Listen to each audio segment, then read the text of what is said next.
అందరికీ హాయ్ నమస్తే welcome back to our channel నా ప్రపంచం. అందరూ ఎలా ఉన్నారండి? మేమైతే చాలా బాగున్నాము. మీరందరూ కూడా చాలా బాగుండాలని చెప్పి కోరుకుంటూ ఈరోజు నిన్న వెళ్ళాల్సిన ప్రయాణం ఈరోజుకి పెండింగ్ పడిపోయిందండి. అయితే వెళ్ళాల్సి ఉందన్నమాట, తప్పకుండా వెళ్ళాలి అని చెప్పుకొని ఆటో అతనికైతే 3 కల్లా రమ్మంటే ఆయన 4 కల్లా వస్తానండి అన్నాడు. సరే మనం ఒక్కొక్కసారి వాళ్ళ మాట కూడా వినాలి కాబట్టి సరే 4కే రమ్మని చెప్పేశాను. అయితే ఆయన 4కి వచ్చే ముందు మళ్ళీ ఒక్కసారి కాల్ చేశాడనమాట. అది ఎందుకు కాల్ చేశాడు, బయలుదేరాడేమో అనుకొని ఏంటి చెప్పు వైకుంఠం, మా ఆటో అతను తెలుసు కదండి మీకు, పోయినసారి వీడియోలో కూడా పెట్టాను.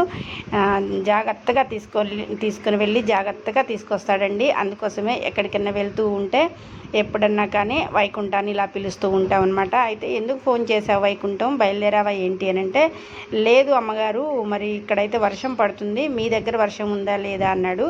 అయితే మన దగ్గర అప్పుడు వర్షం లేదండి, కాకపోతే వర్షం వచ్చే సూచనలు అయితే ఉన్నాయన్నమాట. సరే ఏముంది ఖమ్మం ఎంతలోకి వెళ్ళి వస్తాము అని చెప్పి, వర్షం అయితే లేదు బయలుదేరి వచ్చేసాయి అనేసరికి, పాపం నేను వర్షం లేదనేసరికి మా వైకుంఠం కూడా నిజంగానే అక్కడ లేదనుకొని బయలుదేరి అయితే వచ్చేసాడు. అయితే మాకు కొత్తగా కట్టిన కలెక్టర్ ఆఫీసు దాకా కూడా అండి ఎక్కడా కూడా చినుకు లేదనమాట. అమ్మయ్య ఇక్కడ దాకా సేఫ్గా మంచిగా వచ్చాము, ఇంకా వర్షమే ఉందిలే అని చెప్పి ఇంకొంచెం దూరం కూడా మంచిగా వచ్చేసాము మేము. ఇంకా మనకి గోపాలపురం దగ్గరికి వచ్చేటప్పటికి వరుణదేవుడు ఉన్నాడండి. మామూలు రేంజ్ కాదనమాట. అసలు ఇంత పెద్ద వర్షంలో మేము ఎప్పుడూ ప్రయాణం చేయలేదు. ఎందుకు ఇంత తొందరపడి ఇలా వచ్చాము అని చెప్పి అనిపించింది. కానీ సరే మేము కూడా అనుకోలేదన్నమాట, ఇంటి దగ్గర బయలుదేరినప్పుడు ఇంత వాన వస్తుంది అనుకోలేదు. ఎలాగోలైతే వచ్చేసాము.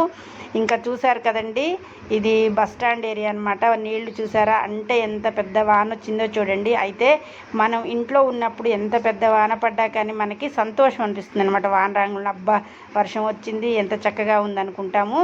కానీ కష్టాలు తెలియాలి అంటే వర్షానికి బయటకు వచ్చినప్పుడే తెలుస్తుందండి ఆ కష్టం అనేది.